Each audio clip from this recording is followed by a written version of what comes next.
Bom dia a todos que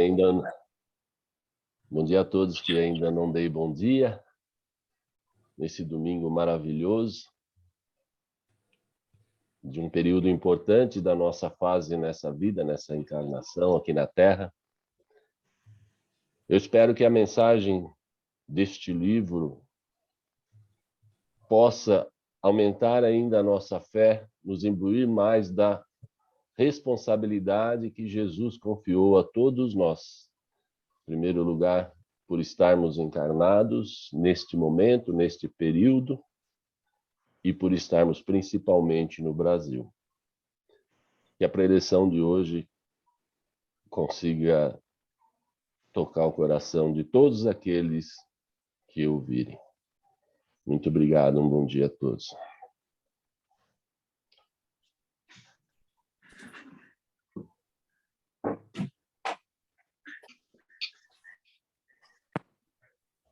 Nós estamos no Centro Espírita Caminho da Luz, novembro, dia 14 de 2021, 9h30 da manhã. O tema que nós estamos trazendo hoje é Brasil, coração do mundo, pátria do Evangelho. Trata-se de um livro ditado em 1938 pelo espírito Humberto de Campos, psicografia de Chico Xavier. Este livro é uma premonição ou uma previsão e se destina a explicar a missão do Brasil no século XXI. E esse maravilhoso relato começa 1,5 séculos antes do descobrimento do Brasil. Isso no ano de 1350, noite em que o céu da cidade de Assis, na nossa querida Itália, terra de São Francisco de Assis, recebeu a esplendorosa visita da caravana luminosa de Jesus Cristo. Os olhos do misericordioso mestre lacrimejavam. Sim, Jesus chorava ao ver o lamaçal escuro causado pelo orgulho da raça humana, ao avistar a flora repleta de espinhos, fruto da ambição e do egoísmo. Os exércitos, utilizando seu sagrado nome nas sangrentas batalhas das cruzadas, e ainda nos extermínios na fogueira, com o blasfemo título de Inquisição Cristã. Divinamente triste e decepcionado com o comportamento da humanidade, o Rabi Galileu, entre suspiros, diz a Eliu, que é o encarregado dos problemas sociológicos da Terra, a seguinte frase: Eliu, meu coração transborda em profunda amargura, vendo a incompreensão e o descaso para com as lições de luz e paz que carinhosamente deixei no meu evangelho de amor. Eliu, que também era chamado de Eliel, continuou Jesus: Eliu, diante da triste e insustentável situação, acabou aconselhando o mestre da seguinte forma: Senhor, por que nós não visitamos outros continentes, por ora ainda desconhecidos, onde lá existem espíritos jovens e simples que aguardam a semente de uma vida nova? Senhor, podereis lá instalar neles o seu pensamento cristão, dentro das suas doutrinas do amor e da liberdade. Jesus, entusiasmado, sorriu largamente e, com a sua divina concordância, imediatamente a caravana partiu em direção ao continente das Américas, deixando um rastro esplendoroso no firmamento celeste, um cintilante feixe de luzes divinas. E ao sobrevoarem o continente de florestas virgens, o santo Rabi, cheio de novas esperanças, emociona-se, contemplando as belezas do sublimado continente americano e pergunta alegremente: Eliu, onde fica aquele recanto do qual se enxerga no firmamento o símbolo da redenção humana? Ele se referia nesse momento à cruz que existe na constelação do Cruzeiro do Sul. E somente estando nós posicionados em território brasileiro, a disposição dessas estrelas tem um formato de cruz. Então Jesus pergunta onde fica esse local onde se consegue enxergar uma cruz na constelação Cruzeiro do Sul. Eliu amorosamente responde: Mestre, este lugar de doces encantos fica mais para o sul. E Jesus imediatamente quis que para lá eles se dirigissem. E chegando aos céus da região do futuro Brasil, né, que é hoje, Jesus, maravilhado com as riquezas e as belezas do local, estende suas mãos divinas para o alto e invoca as bênçãos dos céus, dizendo: Pai, com a sua bênção, a partir deste momento, a árvore do meu evangelho será transplantada de Israel para esta terra maravilhosa e bendita. E aqui, Eliu, sobre a luz misericordiosa das estrelas da cruz da minha redenção, ficará localizado o novo coração do mundo terreno.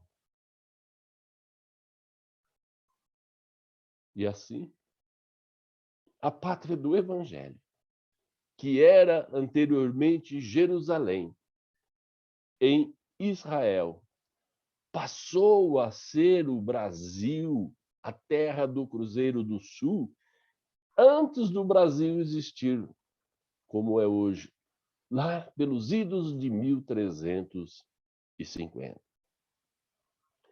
Jesus, embelezado ainda mais, com um sorriso angélico e empunhando em suas mãos liriais uma bandeira branca, branca tal qual um lábaro de luz, onde estava gravado em tinta dourado celestial os dizeres Deus, Cristo e caridade. Jesus aproxima-se de um de seus mais elevados mensageiros e entrega-lhe a bandeira bendita, dizendo em tom paternal: Ismael. Do ano, para prestar o vestibular, né? Sim. Mas eu volto. Eu volto. Tá. Eu acho que vou até deixar meu casaco aqui. Ah, deixa que vai ficar. Tem uma interferência. Perdão. Retornando, então.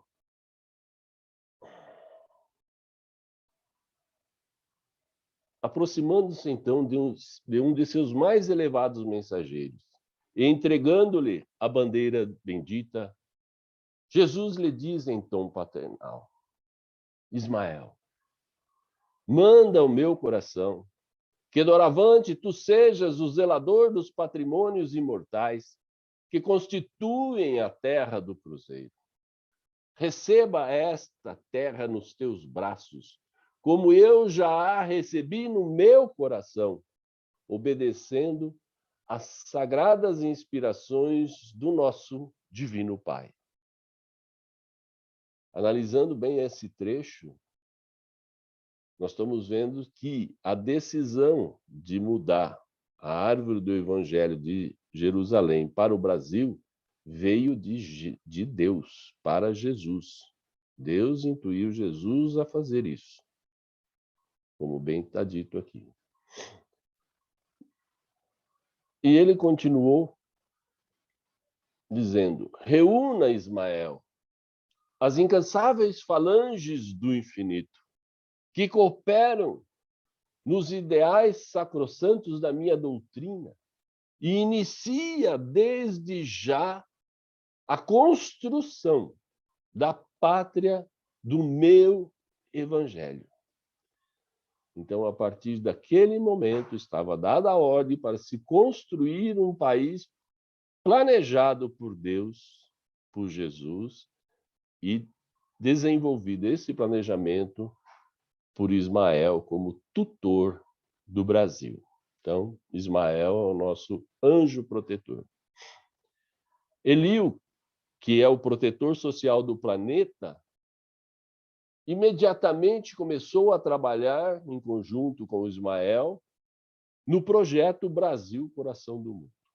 E para isso, ele próprio, Eliu, reencarnou em 1394 como príncipe Henrique de Sagres, então filho de D. João I. E a sua missão foi incentivar o pequeno povo português a ter um sentimento de amor à navegação, amor à busca pelo novo, pelo desconhecido, a vocação, a vontade de descobrir novas terras, novos territórios.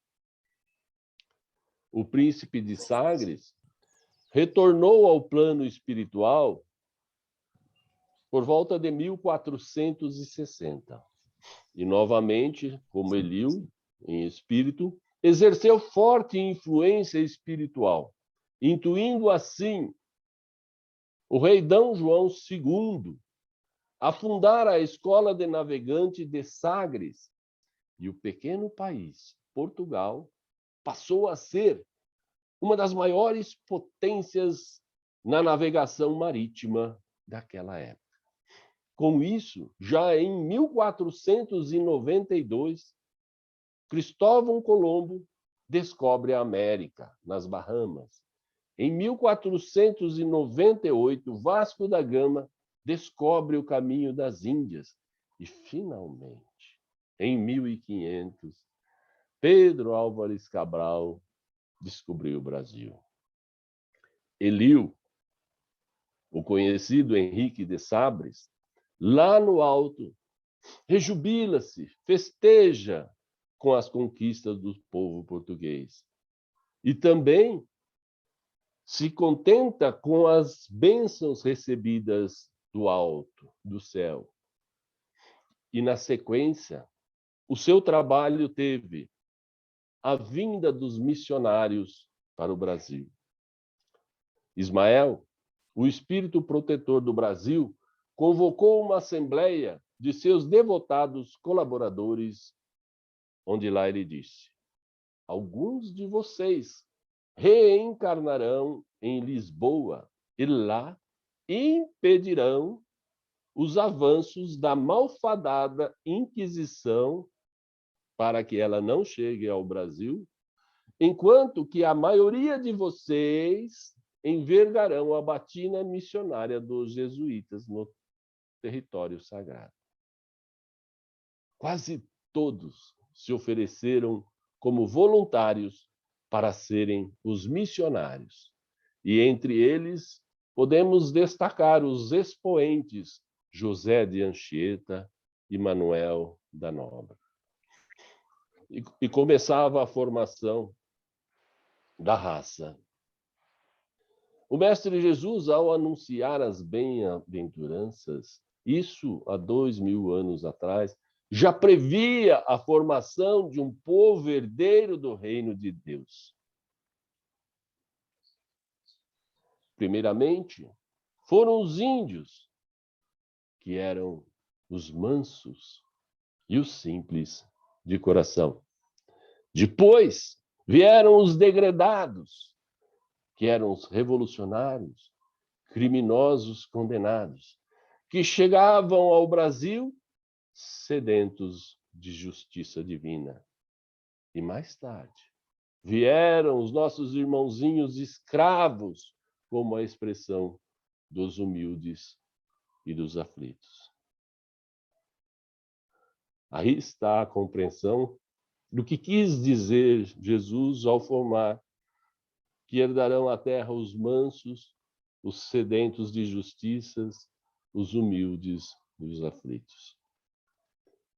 Pedro Álvares Cabral, ao partir, após o descobrimento do Brasil, deixou na Bahia 20 portugueses degredados, condenados ao exílio, dando assim início com os indígenas, né, a formação do caboclo ou do mameluco, que foi a segunda raça nativa no solo sagrado. Os índios e os mamelucos ou caboclos. Ismael, encontrando certo dia com Jesus, reclama entristecido com o comércio de escravos. O divino mestre, envolvendo seu mensageiro em seus raios de luz, explicou: Ismael, acerena o teu sublime coração, meu filho, cumprindo os seus sagrados deveres. Bem sabes que cada um é responsável pela ação que pratica. E ninguém paga um castigo que não deve. Continuando, asseverou o meigo Rabi: Ismael, no meu coração eu ouço súplicas sinceras e arrependidas de seres sofredores que se agrupam nas regiões inferiores do umbral. Resgata, meu filho, e abriga-os no solo bendito do cruzeiro, e alimenta-os com a minha doutrina de amor. Ismael sai em busca desses irmãos e encontra próximo da terra espíritos rebeldes e revoltados, desencarnações de soldados das cruzadas, de senhores feudais, padres, inquisidores, cobradores de impostos, e a todos eles Ismael dirigiu-se comovido. Irmãos, os vossos apelos e súplicas de misericórdia e socorro chegaram até ao coração do Divino Mestre. Há um novo continente, onde Jesus está implantando o seu evangelho de amor e caridade.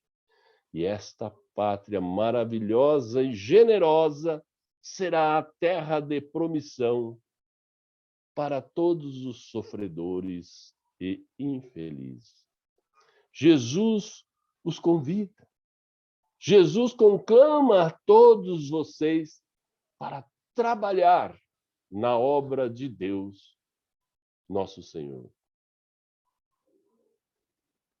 Subitamente, começaram a sair das estradas escuras, das cavernas, dos charcos, multidões extasiadas, exaustas, maltrapilhas, e foram avançando para as clareiras de luz, em um gesto sincero de agradecimento pela divina oportunidade. Se dispuseram eles a beijar a nossa bandeira sacrostanta, empunhada por Ismael, onde estava escrito Deus, Cristo e caridade. Todos esses espíritos eram ricos em sabedoria e ciência, mas pobres, miseráveis em moral, paupérrimos em caridade e amor. E foram eles que reencarnaram, colonizando o solo do cruzeiro, dando assim origem aos bandeirantes, aos fazendeiros, aos comerciantes, os mestres, aos doutores da lei e até mesmo os artistas. E incorporaram-se definitivamente à grande família brasileira. Eis os sedentos de justiça trabalhando pelo nosso Brasil. E era então chegada a hora dos bandeirantes.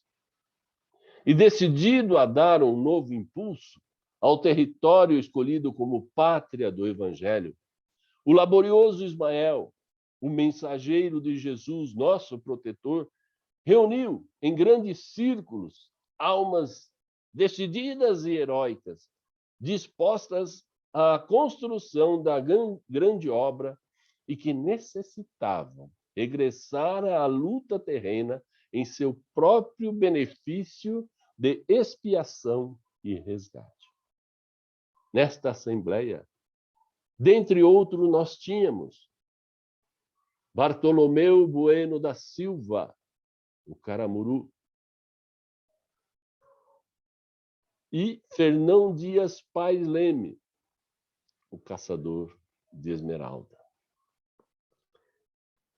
Disse Ismael: meus amigos, vós regressareis ou reencarnareis em breve no Planalto de Piratininga, de onde, em caravanas, adentrareis ao coração da pátria do Cruzeiro, rasgando suas densas florestas. Com a vossa contribuição, novas possibilidades de atividades aparecerão. E ainda, com a descoberta de imensas riquezas, surgirão colonizadores por todo o nosso novo e amado país.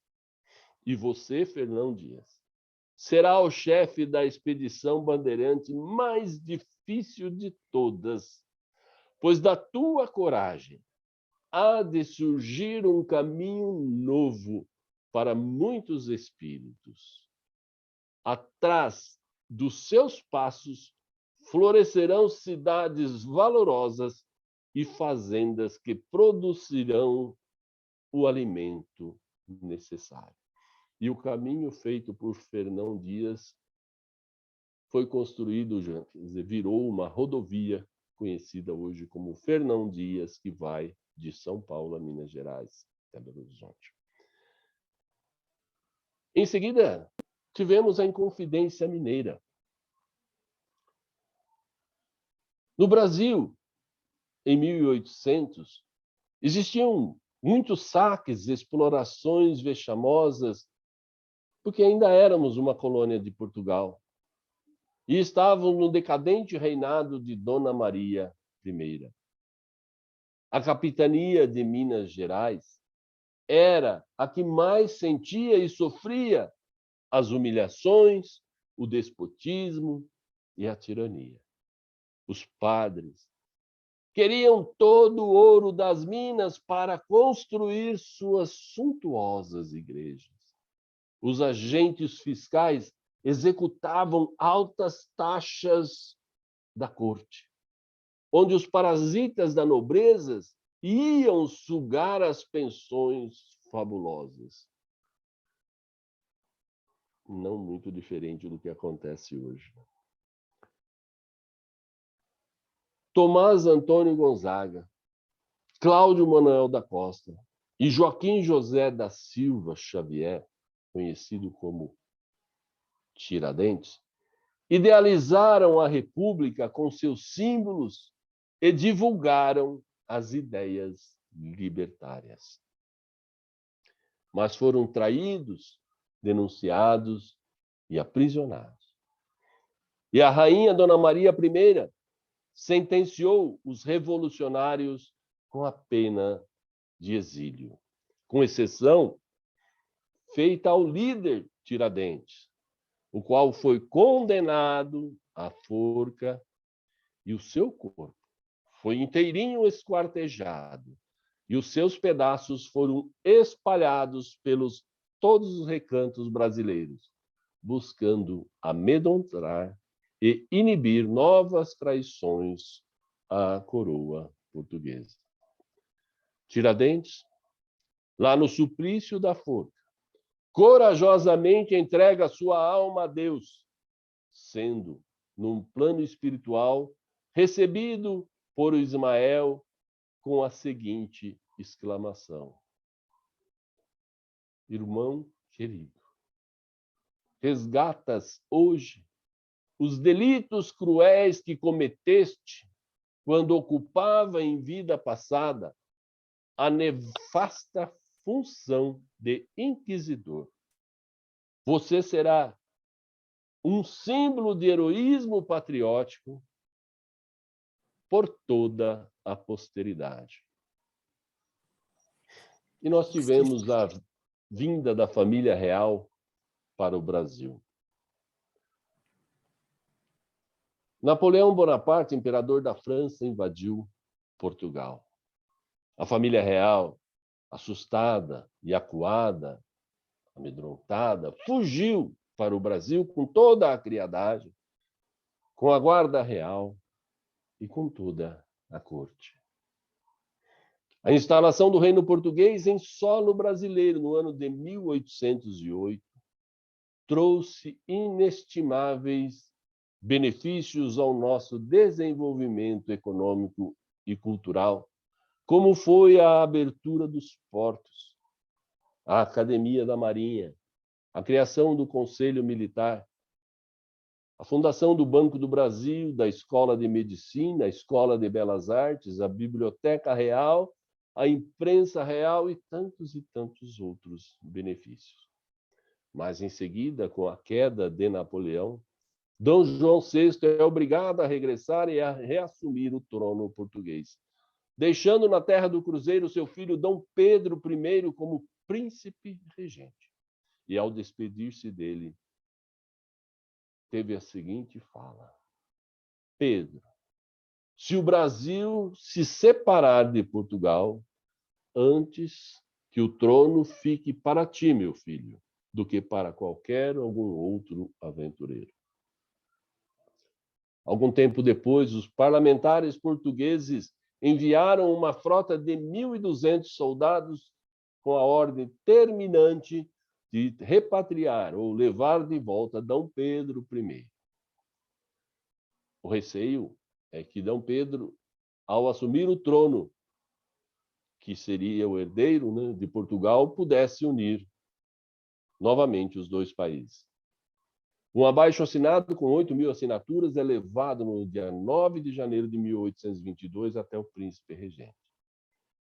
E graças à intuição espiritual de alguns enviados de Ismael, Dom Pedro I recorda-se das palavras de despedida de seu pai, e ele diz a seguir: se for para o bem de todos e a felicidade geral da nação, diga ao povo que fico.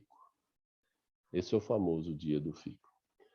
A população carioca uniu-se então ao exército brasileiro e pressionaram a frota lusitana a retornar a Portugal sem levar o príncipe regente. Em um conclave espiritual, realizado nos altos do céu do Colégio de Piratininga, sob a direção do benfeitor Ismael, o mensageiro dirigiu seu olhar para Tiradentes e disse: o nosso irmão, que foi martirizado na forca há alguns poucos anos, pela grande causa da libertação lá na Inconfidência Mineira, doravante, acompanhará de perto Dom Pedro I e auxiliará o seu coração a dar o grito supremo da liberdade. E nos dias que se seguiram, Tiradentes, em espírito, acompanhou o príncipe, até que um dia um correio provincial leva ao regente as novas imposições feitas pela Corte de Lisboa, que eram mais aumento de imposto e redução do poder do príncipe. O regente, sem suspeitar que era naquele momento um dócil instrumento de um amoroso emissário invisível, ou seja, Tiradentes, ali mesmo, às margens do rio Ipiranga, deixa escapar um memorável grito de independência ou morte. E o Brasil estava, naquele momento, liberto para sempre de Portugal. E o povo brasileiro ainda festejava, reconhecia e agradecia o feito de Dom Pedro I, mas não, perdão, mas não se conformava, perdão,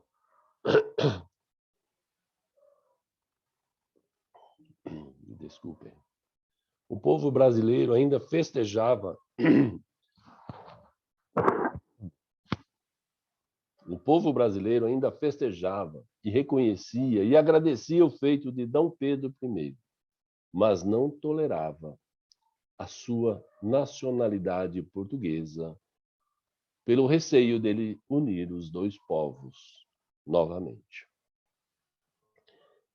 E no dia 7 de abril de 1831, sobre a influência e o aconselhamento dos mensageiros de Ismael, Dom Pedro I abdicou do seu trono para seu filho, Dom Pedro de Alcântara, futuro Dom Pedro II, que na época contava com apenas 5 anos e que ficou sob a tutela segura de José Bonifácio de Andrada e Silva, o patriarca da independência. E veio então Dom Pedro II. Quando foi proclamada a independência, o Divino Mestre chamou Longinos à sua presença, falando-lhe com imensa bondade. Longinos, entre as nações do orbe terrestre, eu escolhi e organizei o Brasil como o coração do mundo, cuja configuração física e geográfica representa o coração do planeta. E este deverá pulsar pela paz e pela solidariedade coletiva. Nessa frase, nós estamos vendo qual é a missão do Brasil. Eu escolhi e organizei o Brasil como o coração do mundo, a pátria do amor, cuja configuração física e geográfica representa o coração do planeta. Até o nosso mapa é um coração. E este deverá pulsar pela paz e pela solidariedade da humanidade. Continuou Jesus para Longinos. Você se sente preparado para cumprir uma grande missão na pátria do Evangelho? Senhor, respondeu Longinos, recebo com enorme alegria a vossa incumbência para trabalhar na terra generosa da árvore do teu Evangelho. Então, Longinos, você será o segundo imperador do Brasil, até que a pátria amada atinja a sua maioridade como nação. Então, ele seria o segundo e o último, até atingir a maioridade ou se tornar república. E assim, Longinos...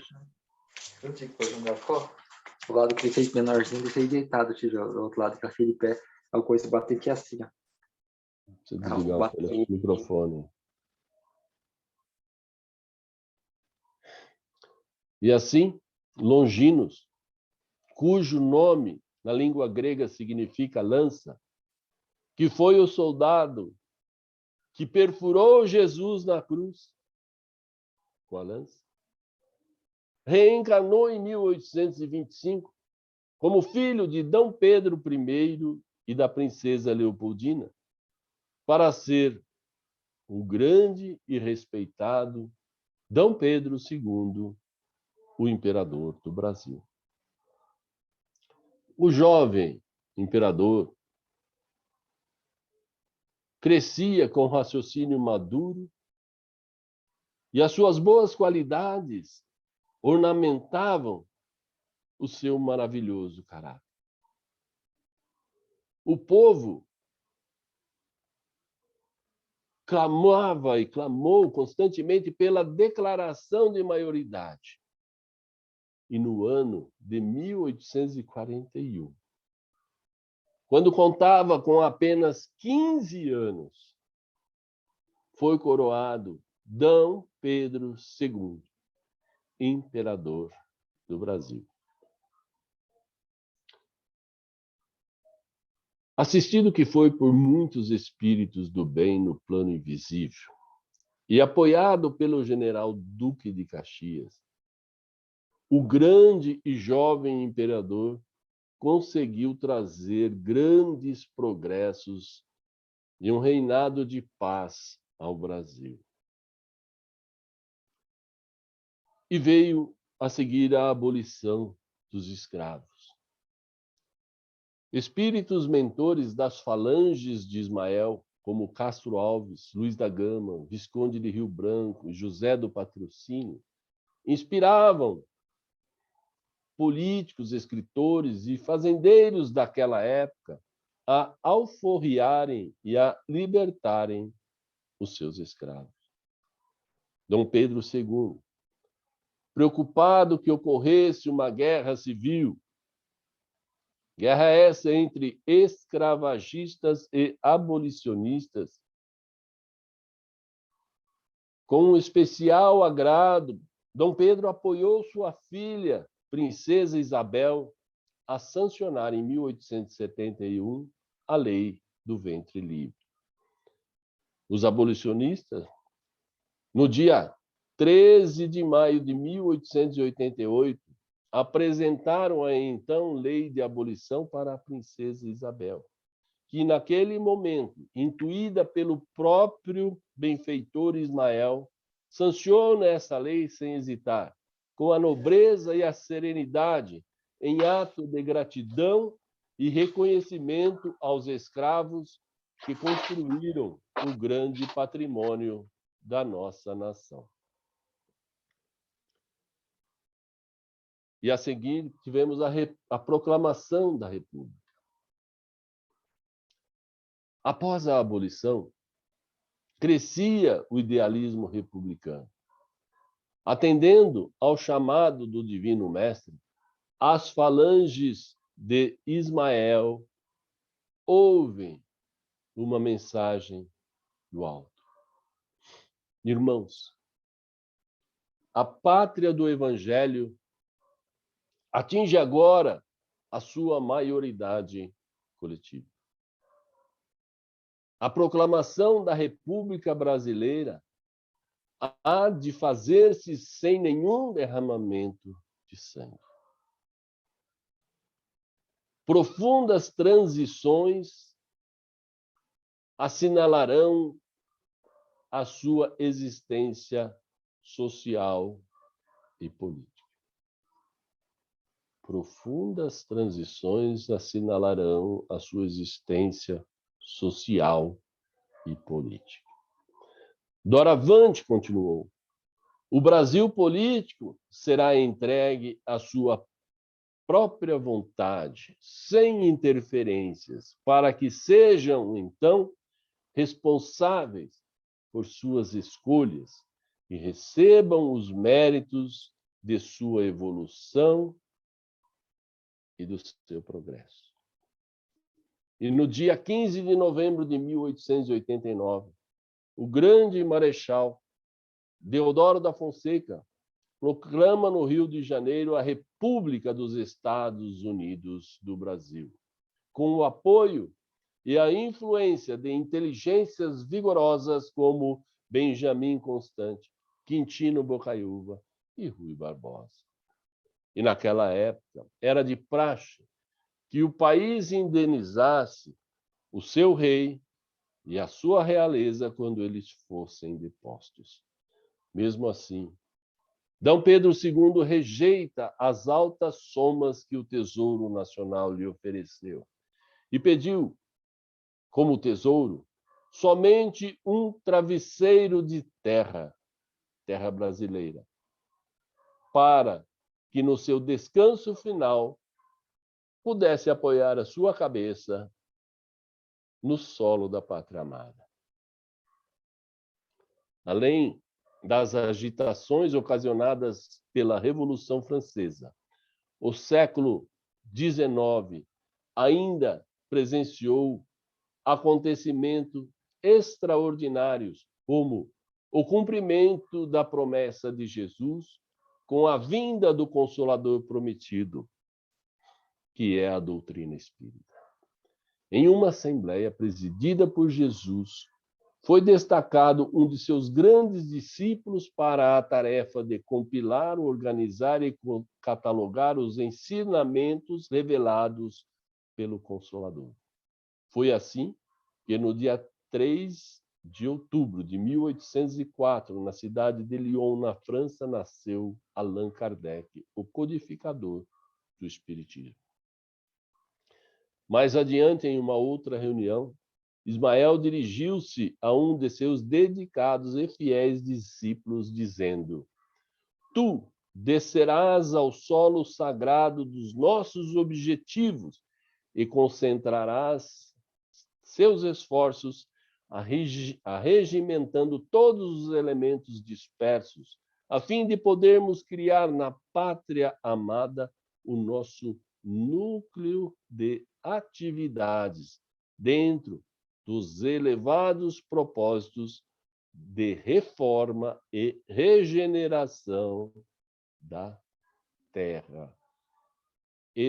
Esse momento atinge lá no alto grande comoção quando se ouve a bênção na voz do sublime Cordeiro Divino entoando e enaltecendo: glória a Deus nas alturas e paz na terra aos homens de boa vontade. E assim ficou definido, nascendo em Riacho do Sangue, no Ceará, o nosso amado irmão Adolfo Bezerra de Menezes, no dia 29 de agosto de 1831. E ocorreu aí, então, a obra evangélica do mensageiro Ismael no Brasil. Pelos idos de 1840, as falanges de Ismael influenciaram a vinda de médicos com sentimentos humanitários, que fizeram da medicina homeopática um verdadeiro apostolado, pois conheciam o transe mediúnico, eram médiuns. Conheciam a aplicação do magnetismo espiritual e ainda introduziram vários serviços beneméritos na terra do Cruzeiro, ou seja, obras de caridade. E assim, em 1860, surgiram as primeiras publicações no Brasil sobre as codificações kardecistas. Em 1869, o primeiro periódico, O Eco do Além-Túmulo. Em 1876, a Sociedade dos Estudos Espíritas, Deus, Cristo e Caridade. Em 1880, a fundação da Sociedade Espírita Fraternidade. Em 1883, o lançamento do jornal O Reformador. E em 1884, foi fundada a FEB, denotando, a partir de então, memoráveis trabalhos. FEB, Federação Espírita Brasileira. E assim, a obra de Ismael, no que se referia à doutrina do Consolador, estava definitivamente instalada e consolidada. Jesus manifestou-se então dizendo: Ismael, concentraremos agora os nossos esforços para unificar os meus discípulos encarnados para a organização da obra da pátria do Evangelho, onde o Espiritismo será o cristianismo redivivo na sua primitiva pureza. A caridade valerá mais que as religiões, ciências e filosofias, e será com ela que conseguirá consolidar a tua casa e a tua obra. Vamos rever isso para entender a nossa missão de Brasil. Ele diz aqui, concentraremos agora os nossos esforços em unificar os discípulos encarnados para a organização da obra da pátria do Evangelho, onde o Espiritismo será o cristianismo redivivo. Quer dizer, o verdadeiro cristianismo está nas obras kardecistas do Espiritismo. E ainda ele destaca: a caridade valerá mais que todas as religiões, as ciências e as filosofias. E será com ela que conseguirá consolidar a tua casa e a tua obra. Então, com muito esforço e dedicação, as ordens do Cordeiro foram integralmente cumpridas. E, em 1890, a Federação Espírita Brasileira consolidou a assistência aos necessitados, com obras em asilos, albergues e creches, e se enraizou no coração da coletividade carioca. No ano de 1895, Bezerra de Menezes assume a função de diretor da FEB, a coordenação dos trabalhos de Ismael no Brasil, deixando a federação como um ponto luminoso das esperanças do grupo de Ismael.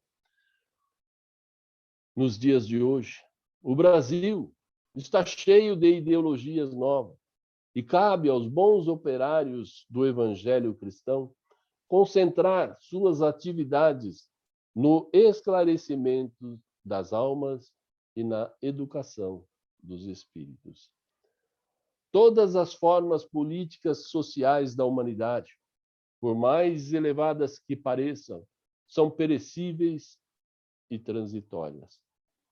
Repetindo, todas as formas políticas e sociais da humanidade, por mais elevadas que pareçam, são perecíveis e transitórias. A política sofrerá ao longo dos séculos as alternativas do direito da força e da força do direito, até que possamos atingir uma relativa perfeição social, que possamos atingir uma convivência fraternal e, assim, um legítimo ideal cristão. E já nos aproximando do encerramento,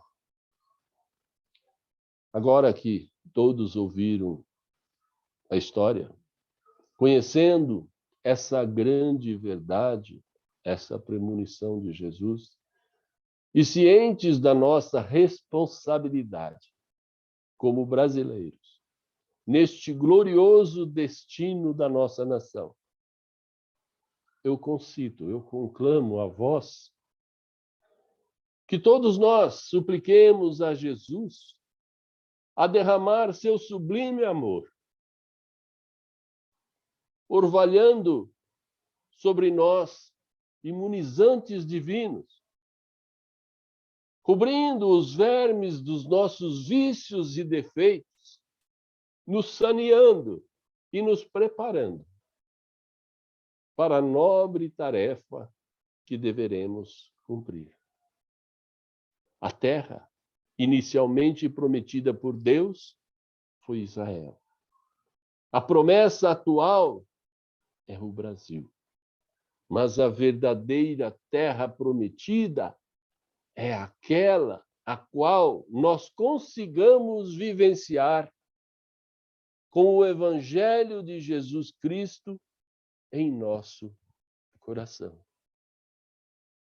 Que hoje, como ontem e sempre, possamos receber no seio do nosso solo abençoado a humanidade mundial pacificada e todos, sem distinção, abrigar e alimentar física e espiritualmente vivendo juntos como uma grande e harmoniosa família, a família cristã. E que para isso possamos contar sempre com as bênçãos de Deus, o nosso amado Pai. Que assim seja. Muito obrigado.